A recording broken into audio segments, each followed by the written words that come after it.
This is Democracy Now!, democracynow.org, The War and Peace Report. I'm Amy Goodman.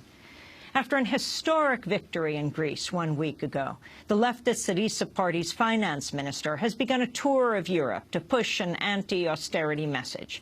The former economist, Yanis Varoufakis, has promised radical change as his government seeks to renegotiate Greece's huge debt obligations and to roll back key parts of its international bailout. After talks in France this weekend, he's set to meet with his counterparts in London today and in Rome later this week. On Saturday, Varoufakis said he wants to wean his country off of loans. Do I believe that Greece, as we are now, should be taking another tranche of loans? No. It's not that we don't need the money. We are desperate because of certain commitments and liabilities that we have. But my message to our European partners is that for the last 5 years, Greece has been living for the next loan tranche. And as I said to Minister Sapin, we have resembled drug addicts craving the next dose. What this government is all about is ending the addiction. Varoufakis said Greece was, quote, desperate for money, but he insisted it would not seek a $7 billion euro installment on its €240 billion bailout package, because that would require the country to adhere to austerity measures. This comes as the new Greek Prime Minister, Alexis Tsipras, said he was confident Greece could reach a deal with creditors. Meanwhile, on Sunday, President Obama made his first comments on Greece's election outcome during an interview on CNN. You cannot keep on squeezing countries that are in the midst of depression. At some point, there has to be a growth strategy in order for them to pay off their debts, to eliminate some of their deficits. Well, for more on the historic developments in Greece and what they could mean for the rest of Europe, we're joined by Kostas Panayiotakis, Associate Professor of Sociology at New York City College Technology at CUNY. He returned to Greece last week to vote in the election and has been following the developments closely. He's the author of Remaking Scarcity: From Capitalist Inefficiency to Economic Democracy. Welcome back to Democracy Now!, Kostas. Can you talk about this election? You went back to Greece to vote? Yeah, I was there for the winter before the election date had been set, and I extended my stay because it was a historic moment. For the first time in Greece, a party of the left has won power. And in Greece, this is a big deal because Greece has had a civil war just, after World War II. And the fact that many mainstream people who traditionally have nothing to do with the left actually voted for the first time for the left shows how dire the situation has become and how desperate that people have become for change. Do you think it's just a clear-cut vote against austerity? Yeah, I think so. I think these people had had enough. It was people said enough is enough, and the policies that have been followed made the Conservative Party mainly and the Socialist Party lose the people in the middle class, which has been decimated by these policies. So they lost much of their base. Can you explain what the Syriza party is, what even that word means? Yeah, Syriza is an acronym which in Greek means coalition of the radical left. So it's a coalition that grew out of the anti-globalization movement in the late 90s. The most important component of the party goes back to the sort of Euro-communist movement of the 1970s. And over the time, it has become the voice against austerity in Greece, and in a matter of just 3 years, it rose meteorically from a small party that barely made it into parliament to getting 36% of the vote in the recent election. Is this their first victory? Yeah, well, they won the European elections last May, but this is their first victory in parliamentary elections. This is the first time they will assume power. So explain what they've promised to do.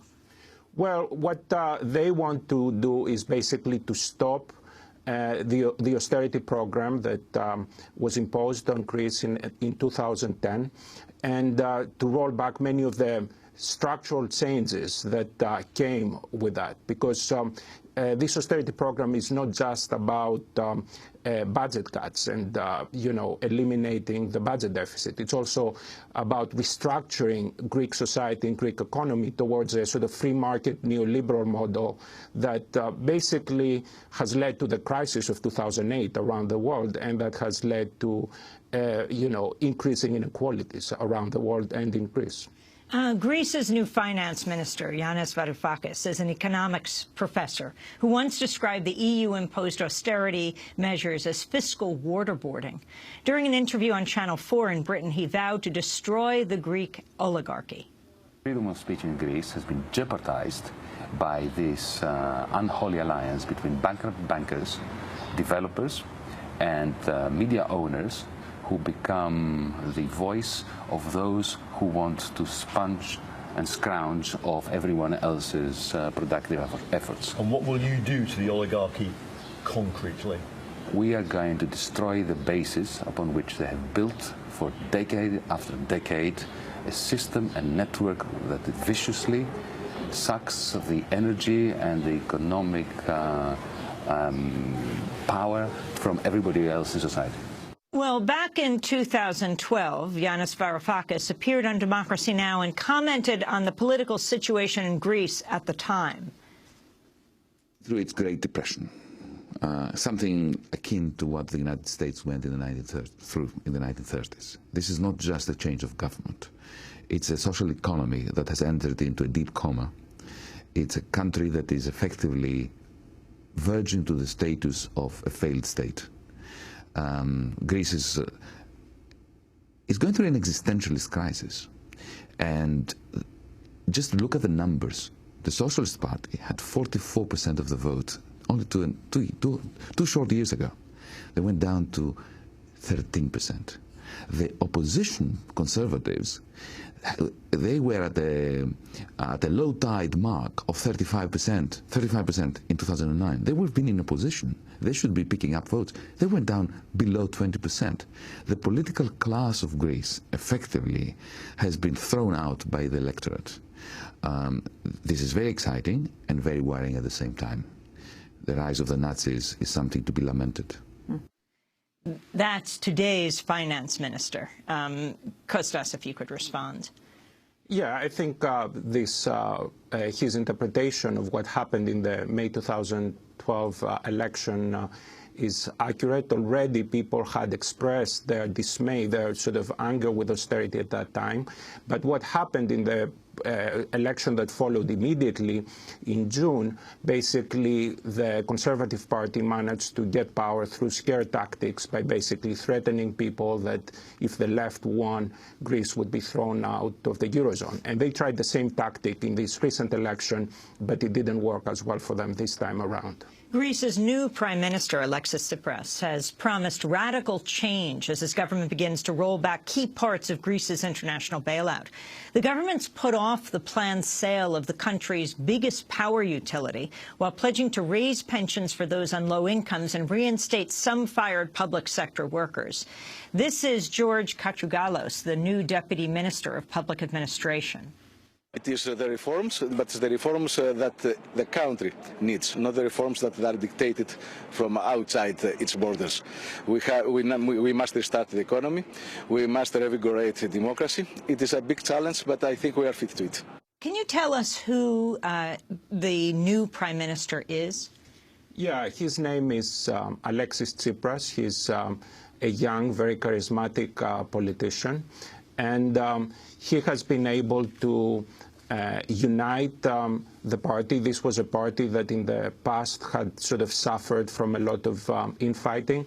And it has managed to basically steer the party towards a credible alternative to the policies of austerity that have devastated Greek society. I want to go back to President Obama's comments on Greece during his interview Sunday on CNN. There's no doubt that the Greek economy was in dire need of reform. Tax collection in Greece was famously terrible. I think that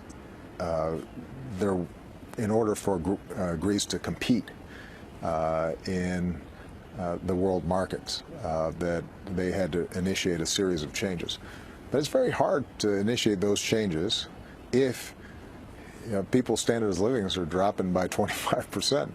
Over time, eventually, the political system, the society can't sustain it. So my hope is that Greece can remain in the Eurozone. I think that will require compromise on all sides. When the financial crisis in Greece first flared up several years ago, we were very active in trying to arrive at some sort of accommodation. I think there's a recognition on the part of Germany and others that it would be better for Greece to stay in the Eurozone than be outside of it. That's President Obama. Kostas Panagiotakis, your response. Yeah, I think this was a welcome intervention. And it signifies, I think, the rifts that have existed that are developing within Europe and between Europe and outside partners. There is a growing recognition within Europe and in the U.S. that the austerity strategy preferred by the German political class is not working, and in fact it is threatening to drag down the global economy. So there are growing rifts within Europe. There is rift between Germany and France and Italy, which are also trying to resist the prioritization of deficit reduction above all else. So this, and of course there is the rift between the political elites and people around Europe who are sort of getting inspiration from Syriza, and we have other movements, the rise of the left in Spain, in Ireland. So I think there is an opening that has been created, and it's up to the European left and the social movements there to take advantage of it. Let's go to Greek Prime Minister Alexis Tsipras speaking last week. We did not come here to take over institutions and to enjoy the trappings of power. We have come to radically change the way in which politics and governance is carried out in this country. Kostas, if you could respond to what the Prime Minister said. Yeah, I think what his main point basically is that, austerity, a new way has to be attempted. And I didn't hear the whole thing.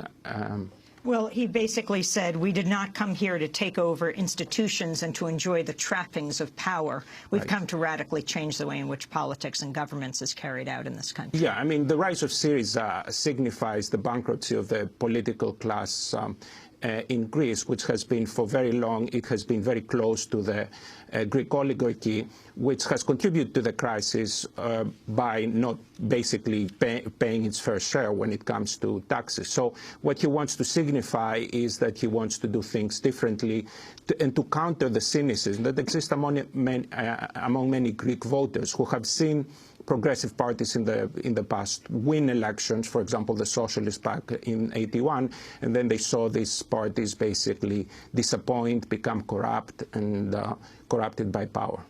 Last week, Greece's new Prime Minister, Alexis Tsipras, visited a World War II National Resistance Memorial in his first outing as the country's new leader. The memorial is located at the site where the Nazis executed 200 Greek communist resistance fighters in May 1944. During the recent campaign, Tsipras called on Germany to pay Greece reparations for damages incurred during the Nazi occupation.